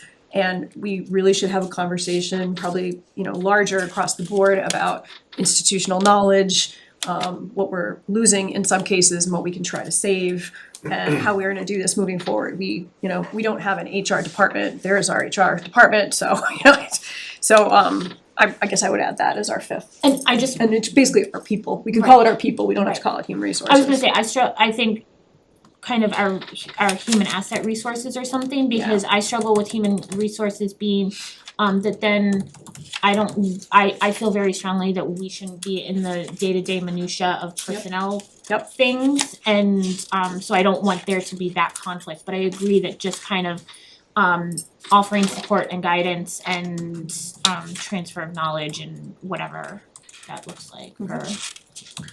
So what we'll do for the next regular meeting, hopefully, is let's try to fill those out. So you're gonna get, everybody will get the list of the 5 umbrella areas, and we'll do action, smaller, able to be bitten off action items. To Leah's point, we could probably code them based on whether they're free or low cost or high cost, and something that, we need to sort of work at to be able to get the money for it. So maybe let's look at it that way. So maybe we'll have, sounds like a lot, but I swear it's gonna work. We'll have like 3 separate areas under each strategic goal. And one of them is, we can do this, and one of them is, we think we can do this, and then one of them is, pie in the sky, need some money, yeah.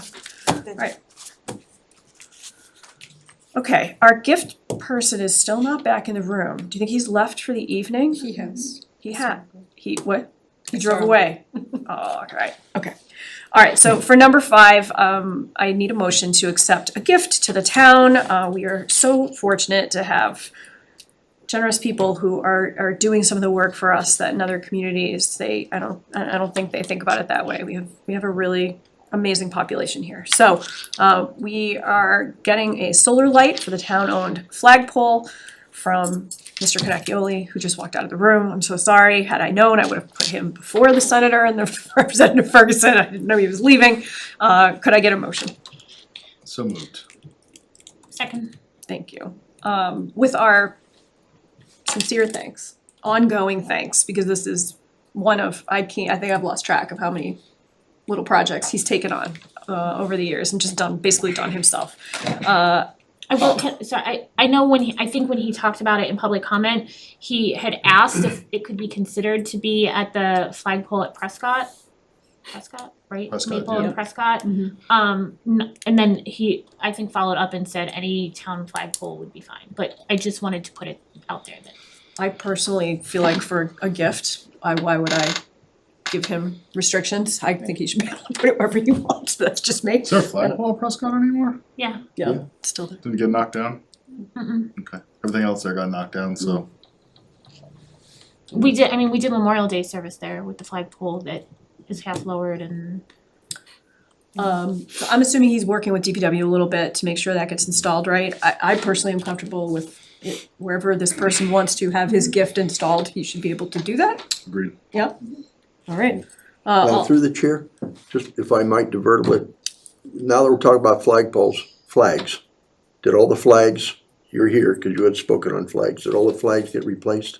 It appears so. Okay.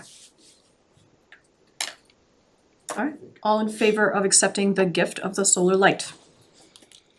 Mo and I. Women, Second. with gratitude, thank you. And I thank you, that was unanimous, of course. All right, we've just done number 6, that's the select board goals, we've taken that first step, and number 7 is, I have this here because I'm obviously coming into this a little bit later. So my understanding is that, our town administrator, Heather Butler was approved, correct? You were accepted into, an MMA certificate program that is being put on by Suffolk University. It is a combination of in-person and remote, with a schedule of classes. And you can correct me, Heather, but I believe she sort of asked for permission to do it from the board.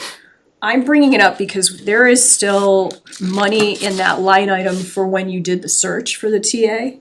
So is this a project that we should be funding similar to how we have funded professional development for our other staff? I will say she drew up an agreement where if she ended up separating from the town at her decision prior to, I wanna say it's 2029, The end of our current contract. end of the current contract, thank you very much, she would reimburse us. So it's $2,850, I think the line item has $11,000-ish in it. I'm a little bit playing catch up here, so I wanted to bring this up to the board, see how you felt, and where that landed last time. So if I remember correctly, I think Heather, when you presented it to us originally, you were asking permission to do it and any support or anything that we could offer. And then that you were originally had been willing to pay the full amount. I know no one from town, I went to MMA this past year, in addition to having the additional money in the search line item and everything. I went to MMA this year, I always paid for myself and never submit for reimbursement. Generally, we have at least a town administrator go, if not another select board member or something that also utilizes those funds as well. And we didn't have a town administrator go this year because you had just started and we're doing, I think there were budget hearings that night because I took some remotely that night. Chief Knipe, who had been our interim, didn't attend either. And so I think we have that instance of continuing ed, and I think that there is a huge importance of continuing ed and supporting, and I appreciate the markup of the agreement should you separate from us, that there's that level of commitment to repay. So I personally am supportive of it, knowing kind of where that line item is, and I think the value that you're going to get out of it to bring back to Rutland, especially in these super challenging times, and being around community members and leaders who are probably likely also experiencing these challenging times, I think is going to be insurmountable in the knowledge that you're going to be able to. That's the goal. That's the hope. If I may. I didn't think there was any question on this. I thought it was part of your contract. Well, the professional development is part of the contract. Right. However, I think this is a larger ask than what may have been considered before. And also, when I brought it to you all, originally, we weren't really sure where the budget, what was gonna be left in the FY 2026 procurement, what monies we would need. Now that we're this close to the end of the fiscal year, I know that those funds are available, and if the board supports using them for this purpose, that would be really ideal. I will still attend regardless, because I do think it has that much potential. But if the town was willing to cover the tuition, it would be appreciated. How long does this take, Heather? It'll be almost a year. It's a year-long program. I would receive the certificate at the beginning of May 2027. And I'm assuming it covers everything under the sun for a town administrator. There are 5 areas of specialized programming.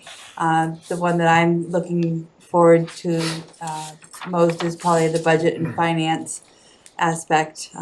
That's a portion of there's also human resources, economic development and planning. It really does cover all of the benchmarks. Okay. Like I said, I mean, if it's in your contract, and when you came to us earlier and we said, okay, now it's just a question of finding the money. That's all, to me. Thank you, I appreciate that. Okay. No issues.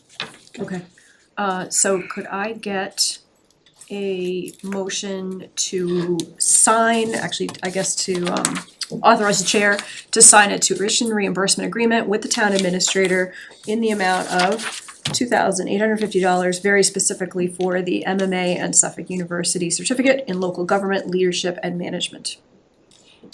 Is that with the clauses, Yes, including all that, right? correct. It's So not that, separated. We're including that in the motion, I guess. that is, yes, that I would sign this reimbursement agreement that specifically includes voluntary separation. If the employee voluntarily leaves employment with the town of Rutland for any reason prior to June 30, 2029, employee shall be required to repay the town in full the amount of the program costs paid by the town. So moved. Second. Any more discussion? All in favor? Would I? Second, aye. Goodbye. Thank you. Thank you Thank very you. much, appreciate it. Okay, on to new business. We have a one-day liquor license application from the Rutland Sportsman's Club. They are having a concert on June 19th on the Common. Oh, sorry, it's one of the concerts on the Common. And the Rutland Sportsman's Club would be the liquor provider. Obviously, we've been doing this for quite a few years, pretty much since the tricentennial. Is there any concern from your side, Heather, at all? There is not. Okay. I read the letter. One of the things they're asking for is a concession of multiple events. Instead of paying the $60 per event, they were looking for a quote group discount. And the reason they're asking for that is because they are allowing, from my reading of the letter, they are allowing the events committee, if they need to move the band, they will be allowed to move it to the Rutland Sportsman's Club for free, where they won't be charged. So they were wondering if the board would make a concession to not eliminate the fee, but offer the group discount for that. I think we have gone back and forth, I think, on this, and I think the more recent boards, I think Harry, since you and I have been on together, have been pretty staunch in that we weren't doing exceptions on the liquor license fees, that they were what they were, and applicants, and we separated them out from in town versus out of town, and applicants could apply or not apply. And so I think I really appreciate the offer and the potential availability to have a indoor rain date should it be needed. I think that it in a time that we're in such fiscal crisis, it's $60 per event. It's not, we're not making leaps and bounds, and there's some staff time that goes into just printing and processing and everything. I really struggle with granting any sort of exemptions to the policy.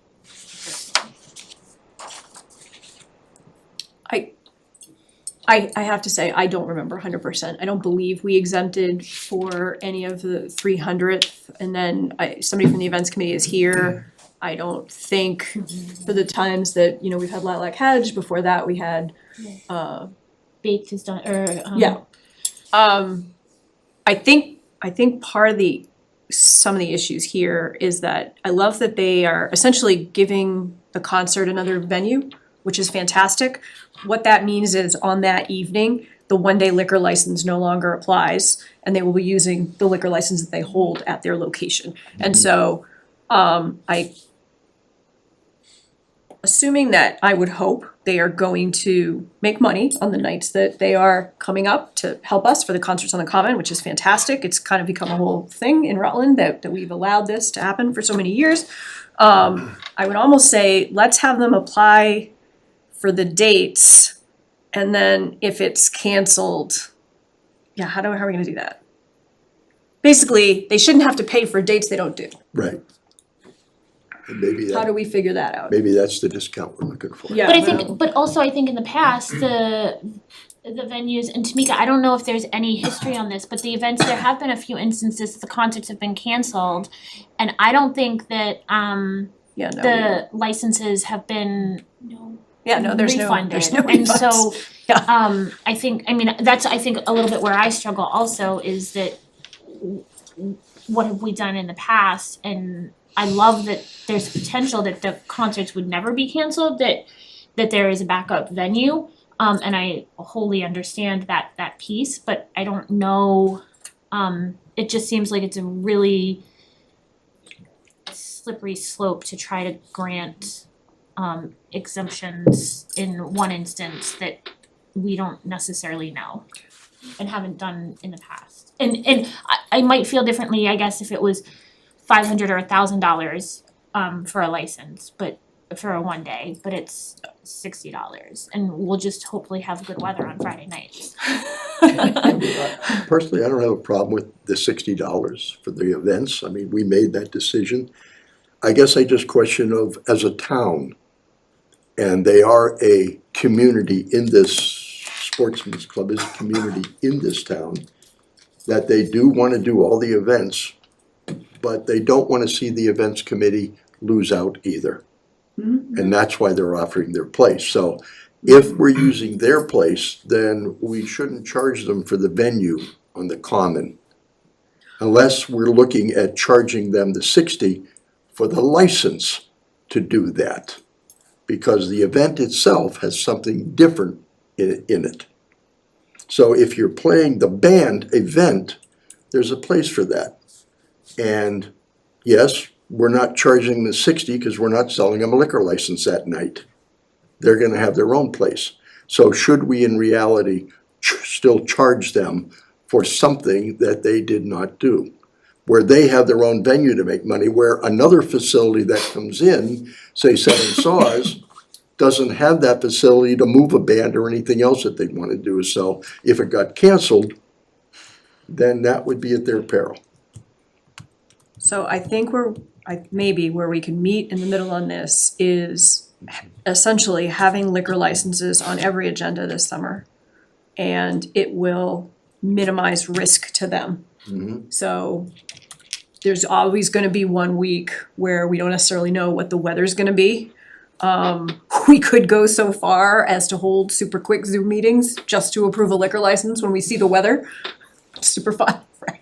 It's just like, what are you talking about? But we could, but I think that's what we should try to do. So let's prep applications, or actually, let's prep their one-day liquor licenses for all 11 more dates. Here's our first one for June 19th.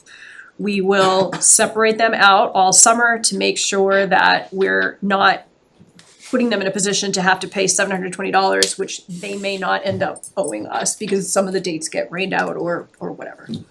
Is that? Well, yeah, I was gonna, I think similar to that, we can do, if we have them on every agenda, then if one of the ones between was rained out, then that money that they paid for that could then just could waive be it. like transferred to the next one or Yep. something. Yep. Yep. So it's a 2-week, essentially a 2-week jump, Yep. which, It's not bad. Okay. I think they'd appreciate that. and like I said, I appreciate them being creative and offering that as an indoor backup for everything, so, And No, the other thing they were allowing was food trucks. I mean, they have their own food there, but they were also gonna allow food trucks to be there for the event, move there. So that solves that problem too. It feels very mutually beneficial. So let's do what we can within reason. All right. So I have a one-day liquor license here that needs a motion to approve, and that is for June 19th, 5:30 PM to 9 PM on the town common. so moved for Rutland Sportsman's Club, so moved. Second. And any more discussion? All in favor? No, would I? Wait a minute, Second, I. And did I. Great. Thank you very much. Okay. Town communications, and you know, this is going to end up being one of our strategic areas, which is fantastic. So this is kind of an early foray into it. We have two things. We have a social media policy with some updates. That's a first reading. That was in your packet. And then I have included the possibility, I wanna talk to all of you about this, the creation of a communications advisory committee. This sort of circles back to the fact that Rutland has so many volunteers doing so much good work. And because we are at this point where we're now losing even more professional staff, I think this is something that could be really helpful to us. I guess in my head, I have this vision where maybe one of the members is a high school student because we've reached out to our high schools and we've got somebody who's, 18 years old and can be on this advisory committee, and somebody who's super interested in just ensuring that we are getting messaging out in ways that every single different group can get it. Some people need it in a newspaper, and some people need it posted on a wall somewhere, and some people need it on Facebook, and some need it on Insta, whatever. I do view this as more of an advisory committee to us. Heather already, reading it, we took this committee's charge from a town that already has it, which is Belchertown. And Belchertown is definitely giving them an enormous amount of leeway, which I think could be absolutely pulled back. I think tonight, because you really only just got this today, we could say if the idea is something that everybody is amenable to, I'd have you take a reading, send your comments in about edits and changes and things. I think there was already one relative to who maintains the website. We're not gonna give an entire committee access to the town website. And we could go from there, and hopefully seat this communications advisory committee this summer. So this is, and just for the record, this is very different from the cable advisory committee, which is longstanding, has always been there. It's very specific to cable. We should have had Paul here for that conversation, because he could have told us more. Anybody have any comments about any of the documentation? Do you need more time with it, which is totally fine? Is that first reading in our packet? Yes. Oh, I didn't see it, okay. Wait, hold on. Yes, the social media policy draft I'll print it is out there, there. I didn't see Yep. it there, so I'll print Yep. that out again, okay. Heather, do you, substantively, is there a quick sort of what's changing in our social media policy? Well, I think that what we're trying to achieve is less about the, our social media policy now exists within our personnel bylaws. So it's really more about when staff can post and should post and what they should post. And this deals more with how we manage our social media platforms, specifically to open meeting law and public records. We know that once we post something and if we have enabled comments, the comments become a matter of public record and therefore exist forever and for always. There are some communities that do have a policy that allows the post to be removed, but then archived and saved, much like a public document, right? That we would have something, we would post a document to the website, but the town meeting warrant, then that would move into an archive space. So similar to that. So, and then some communities, they use their social media to put information out, but they do not allow any commenting at all. Comments are turned off. This has never, in the history of your community, become a problem. So we've always enjoyed the engagement with our residents and visitors that use our social media. It has just recently become very difficult to manage and also has increased some challenges with employees who are, been subject matter in these comments. The morale has been drastically impacted by some of the comments, by a lot of the comments. And I just think that the more we allow this to go unchecked, we're just continuing to paint the community in a unflattering light. Some would suggest that we deserve it, but others I think are more realistic and acknowledge that a lot of the commenters are not even from here. They're just using our platform to express really strong opinions about fireworks. Yeah, so just to wrap that up, I just want to say real quick, I just want to say, you asked what the changes were. So the recommendation would be for you to consider the policy that would either limit because it's kind of an all or nothing. Either you allow comments or you don't allow comments. So is it the policy that we go forward and just post a post that says Information. An informational post, come and see our rehabilitated turtles, and we turn the comments off and that's the end of it? Or shall we continue in the theme that we have been right along, which is to allow that interaction? Thank you, sorry. No, so I was pretty much. I go on. I was pretty much gonna say that. So when you look at this policy, it's that what Heather's talking about is section 5, comments and public interaction, and as she noted, it's all or nothing. We can't pick and choose. If we decide that we can't allow public comment on our own pages, which is very different from all the other private pages that we know are out there, but on our own page that we manage, that's it. We can't start it and stop it and start it and stop it again. And, part of the reason this came up, and I think this actually has been suggested, actually somebody begged us at a previous meeting to please please turn off the comments, and we can't just do that. We need to make a decision across the board about it. We can't just turn off comments on one thing or another. This has also come up. Unlike other communities, we are in a position, even farther now than we were before. There are communities that have public information offices that maintain social media accounts. And it is a full-time job to really manage and patrol and frankly babysit these things. So that's probably the biggest section that everybody wants to put some thought into. I agree, it's unfortunate, and yet I think we've sort of seen the worst of the worst lately. So I think now we know what we're dealing with and the worst of the worst situations. Yes, questions from the audience. Go ahead, Jean. Couple things. One, I think you already know, if you post an informative piece with no comments allowed, which I fully support, but when it's shared on WatchUchat or wherever. Right. Yep. And secondly, I post, for the event committee, when I post an event, like the Makers Market, I cannot turn off the comments.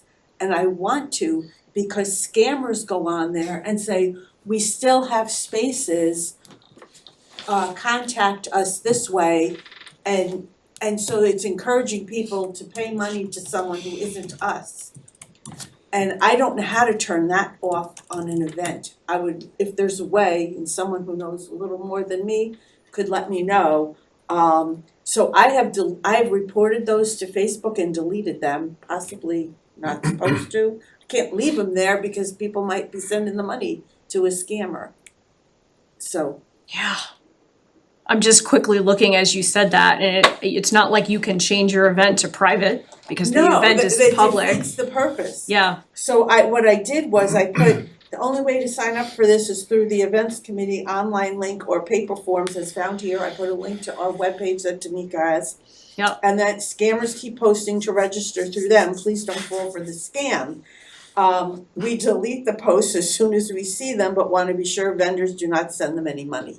So once I put that and I raised it to the top, no more came. okay. But I have deleted some. But and it took you time to do that management, see, and you're probably not done. You're still going to get bots, you're still going to get unwanted comments, and it's taking up some of your time to manage that. And that's across the board, every organization that's maintaining a page, or Insta a little bit less, but yeah. So that's on the Facebook is- event, like, Right. you know how you make an event? Right. You wanna make events, cause Right. you want people to come to your Sure, concerts and makers market. of course. So I could use help from anyone who knows how, if you can delete comments from. Yeah, it looks like all you can do is turn off comments on specific posts, so, But not on events. but not on the event itself. Yeah. Thank you, Facebook. Yeah. Yes. Quick question, Carol Benoit, Turkey Hill Road. Thank you. In that vein, are we talking about Town of Rutland, or are we talking about the fire department, the police department, committees, just for clarity and for the policy, I guess? When I think it's- when it's written. I think it's still under consideration. I think, if I may, I think based on the past month, if we only turn comments off on 1 or 2 pages, then they're going to just go to other pages. And so I think that it would, in my mind, and not only because of that, but also like from a policy standpoint, it's any town government sponsored, so I would think other electeds might not because they're electeds, and like if the unions or anything have their own, then not, but we as select board and our appointees, I think would be appointees as far as either department heads, staff, or appointed boards and committees. Right. Is the way I see it. I think that's up for consideration. Right, and I think the other, I'm not sure if the library has one and the trustees have one Yeah, at we the could, library, but as you said, friends boards, committees, things like that, they can't. no, so Individual if entities. we end up with a policy, it would only be directed at the boards, committees, commissions that we appoint. We can certainly hand it over to our other elected boards and say, here's what we did. Please consider this as an option for you. As for the nonprofits, they're on whatever they wanna do. Yeah, but some of you specifically asked about police and fire, which are town departments, so we're gonna have to talk to the chiefs. We'll solicit their input. To the chair? Yeah. In this, is it defined who polices this? Is it, I'm gonna read it, I'm just Yeah, so- asking a general so- question. If the decision is made to turn off comments, the policing would not have to take place.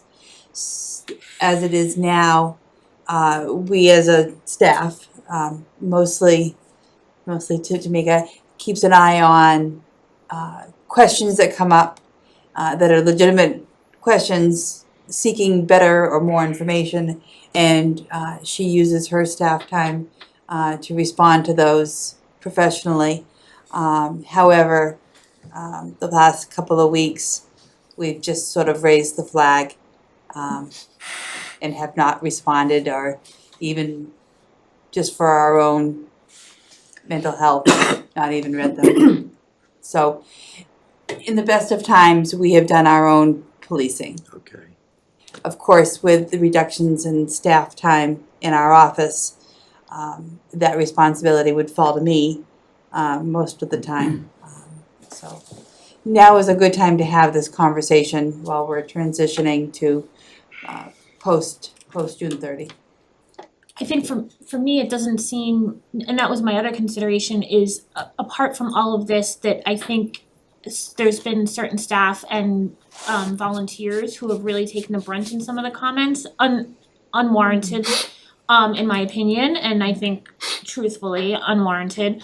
But also with the reduction in hours across the board, it's not the best use of anyone's time to be monitoring this. I think it's a great avenue for one avenue for getting information out, but I don't see the time value to monitoring and even worrying if there's questions that people can ask or whatever, but I think a lot of the questions are sometimes even more rhetorical than they are, you know, and just point them to the website or something, for more information. The reason I asked that was, if you have that open comments, sometimes those comments turn into complaints which are unfounded and misrepresented.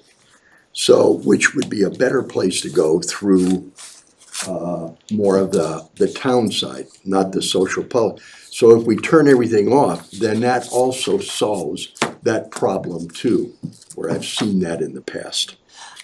I'll tell you, I'll go back to the regular old complaints any old day. Those were at least manageable. Some of those voicemails have been terrible also. Oh my goodness. So I think where we're gonna land on this is, obviously the board is gonna take this under more consideration. We're gonna talk to any of our groups who do maintain robust social media. You know, you think about the animal control officer who keeps a wonderful page going, and people love those stories when she's doing some of her rescuing. And we are very happy to take comments and suggestions, I think, from the public on that, and it looks like we have one more on where this should head, and I think you know why it was brought up before and why we are continuing with that conversation now. Yes. Mike Pantos, 32 Palmagussit Road. I read through the draft policy that was in the meeting packet and it seemed sensible. And it seemed clear to outline that direct, normal, we'll call it business communications, remain intact. What, if any, change is there to, I don't know if people currently direct message any of the town pages on these platforms? Is there any change to that, or does that remain the same? Or is that, is this just I don't comments? think we have it, I think you can enable it, but I don't think we have it enabled Okay. because we haven't gotten any. Okay, so no impact. Yeah. Okay, No, just curious. So in the same vein, I would argue in disabling the Yeah. private messages, direct messages, whatever, Yeah. to just official modes of communication. and I think, as evidenced by the last few weeks, people that really want to get their message across have no problem emailing me or calling or, so people will find a way to communicate with us regardless of what comments we allow or don't allow on our social media.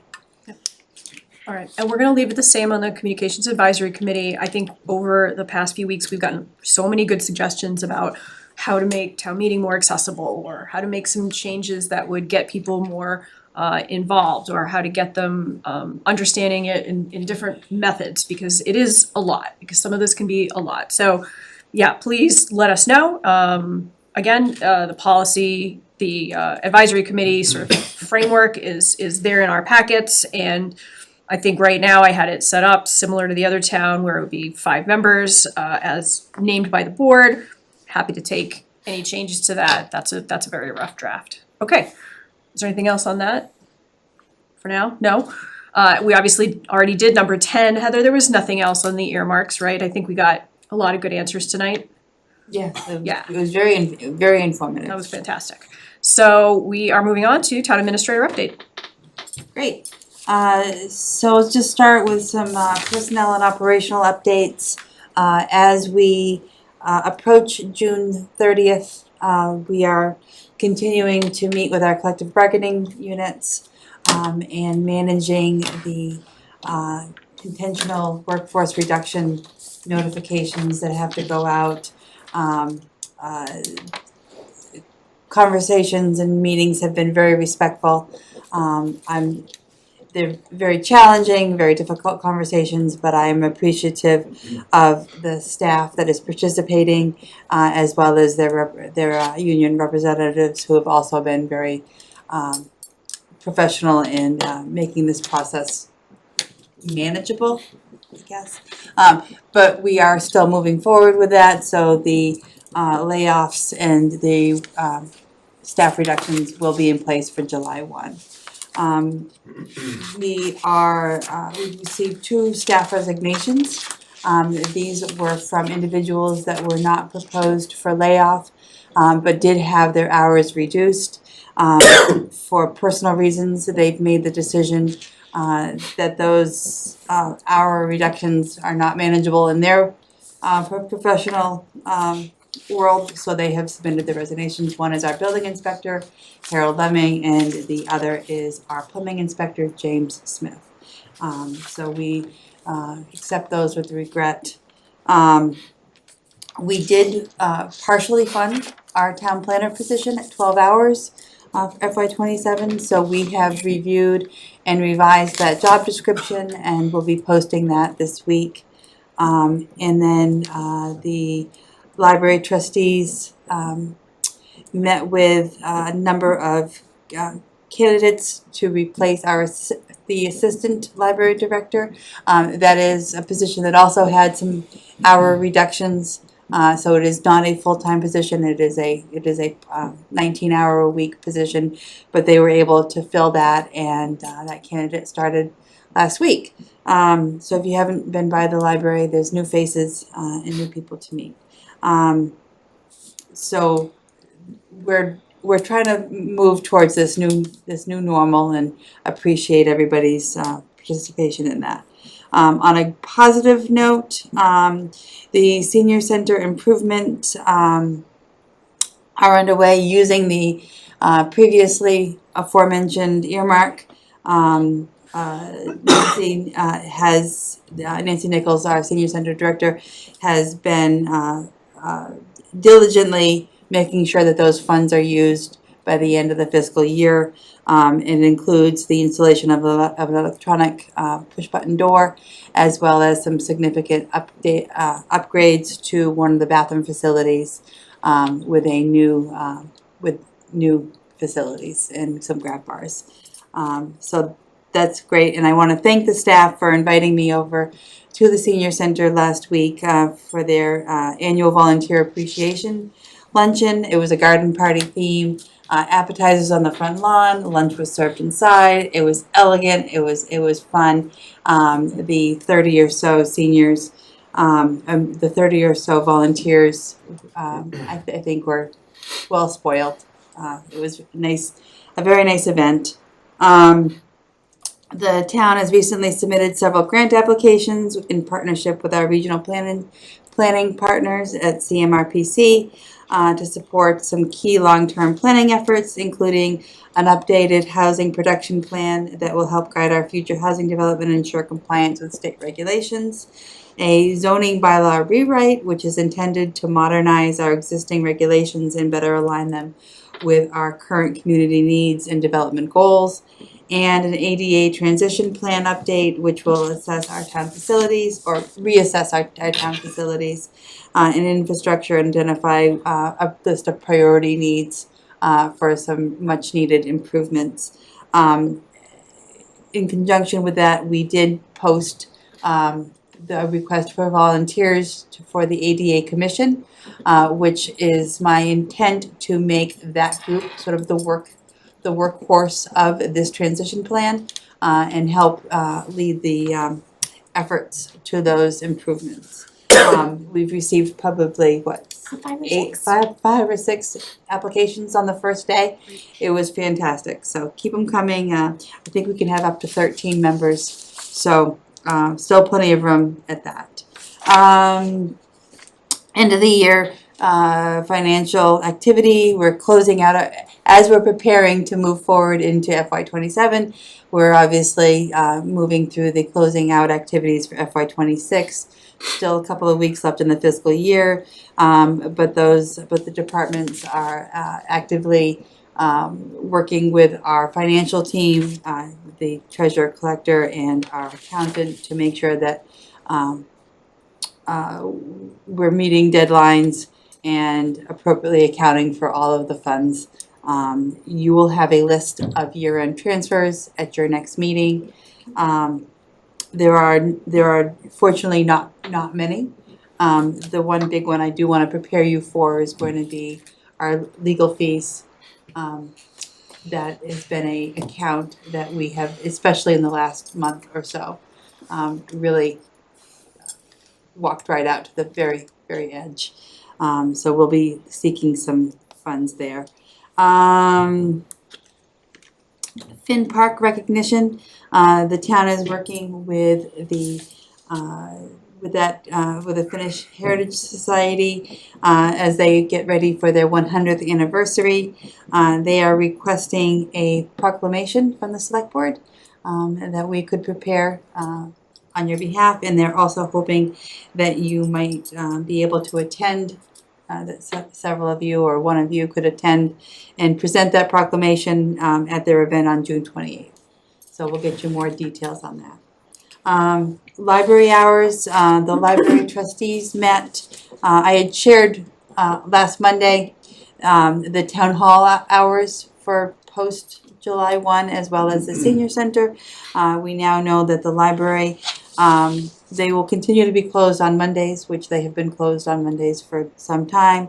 They'll be open Tuesday 10 to 6, Wednesday 10 to 8, Thursday 12 to 8, Friday 10 to 1, and Saturday 10 to 1. They will be posting this on their website, and we'll help share that information. It is important to note that the trustees did make the decision that the building will not be available for public meetings or public events outside of their posted hours. The exception that they will make to that will be to the select board, who will continue to be able to use the building on Monday nights for their meetings. We knew that this was a potential, and I certainly understand. I understand their position. We will work to find alternative meeting spaces in order to be able to make it an option for our boards and committees to continue to meet on nights other than Wednesdays and Thursdays. Can we let the boards and committees know that while they can absolutely still do a fully remote meeting, if they are planning to do meetings off-site, those sites need to be ADA compliant. Yes, absolutely. So having a meeting in your house is So can be tough. I spoke with the trustees today. We're gonna coordinate those outreach Yeah. efforts. Okay.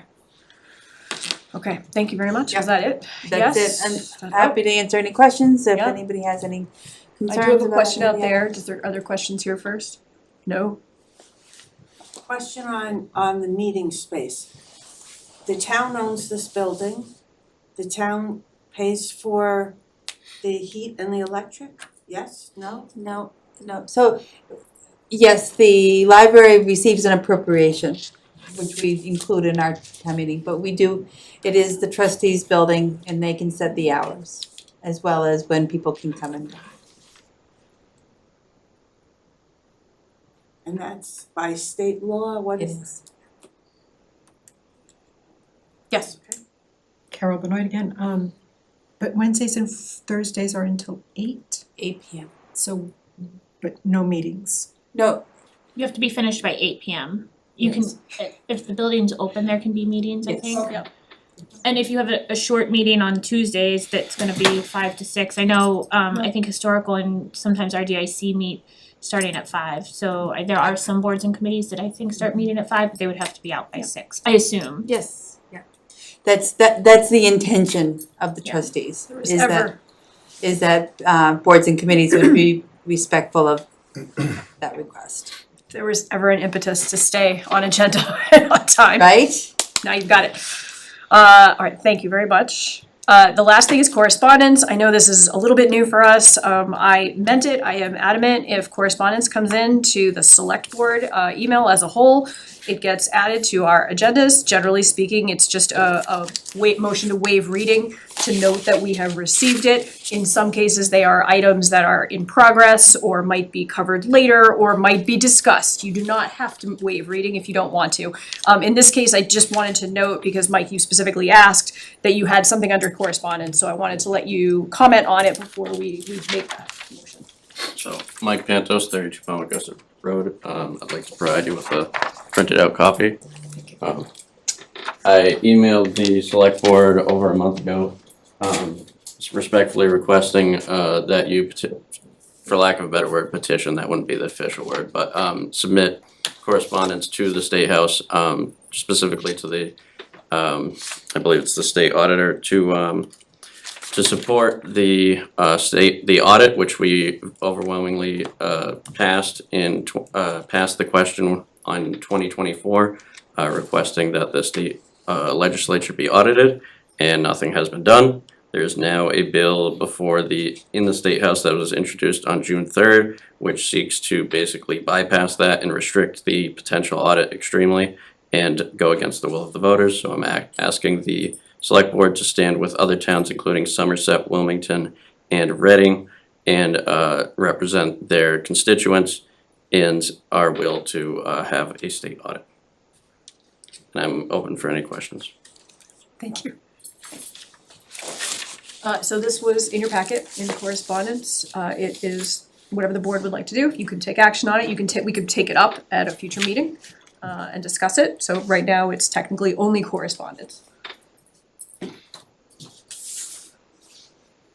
So I think what I would suggest, since it is under correspondence and since we had Mike speak to it, is if we would like to have a letter crafted for consideration for a possible signature, I would take that motion tonight and then we would put that on our next regular agenda. I'm not really good at framing this, but I would make a motion that the board consider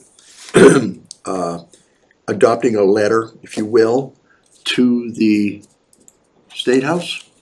So this would be to the Speaker of the President of the Senate and the Speaker of the House of Representatives. I think the letters have been going to Spilka and Mariano. Okay, There's a draft included in my correspondence. okay, regarding the enforcement of the audit so passed by the people. Okay, so that was a motion. Do I have a second?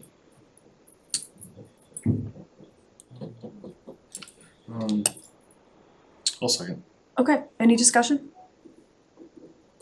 I think the only thing I would note is, and it's only because I've been here before, we typically have encouraged residents to take this to town meeting as a petition. Mhm. I clearly remember one other situation where we had somebody coming in, looking for the board to take action, and we were like, well, this isn't a Rutland-specific action, however, you as a community member are perfectly willing to sort of take this to the next level, which you still are, of course, no matter what we do. So anyway, that was my only. Could this, you bring up a good point, could this be done by citizen petition for a town meeting? It could, I think we have enough going on in town at the moment, but I'm not saying now, but I'm saying in the future. Yeah. If you want that to be done, Yeah. citizen petition. I mean, the fall meeting's gonna come up faster than you Yeah. think, so it's something to consider. There's more signatures required on the fall meeting than on the May, but still not an unreasonable amount. All right, so we have a motion and a second on the table. Any more discussion? All in favor? Vote aye. Whitman, I. Second, I. And Dib, aye, thank you. So I think we'll take the draft that we've got, letterhead, get it ready for us, and it'll be on the regular agenda at our next regular meeting. Is there anybody who wanted to address anything else under correspondence here on the board?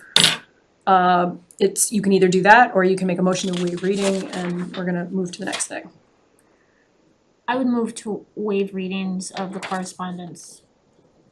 Okay, I'll second that. alright. I don't think we can read them anyway. What's that? Well, we have. Oh, Oh, yeah, a couple of them are not, for prime time, but I think, did you guys redact them or no? No. Oh, good times, okay. No, I read them, they're not redacted. They're not redacted, well, I was actually just scrolling through them. And they're not redacted. I was And like, I- hey. And I can assure you, the ones that have just come into the office are Equally nice. People, I'm sorry, but I think people should know what we're getting. I'm standing by this. All right, so I had a motion and a second to waive reading. Is there any more discussion? Hearing none, all in favor? No, and I. Wait a minute, Second, aye. And Dib, aye, thank you. We have 2 more meetings scheduled for June. We have so many meetings in June. Thank you all for sticking with us. Thank you to this table. So next Tuesday, special town meeting, June 16th, and our next regular and final select board meeting of the fiscal year is June 22nd. Do I have a motion to adjourn? so moved. Second. All in favor? Wait a minute. Second, aye. And aye. Thank you. Have a good night. Everything is signed.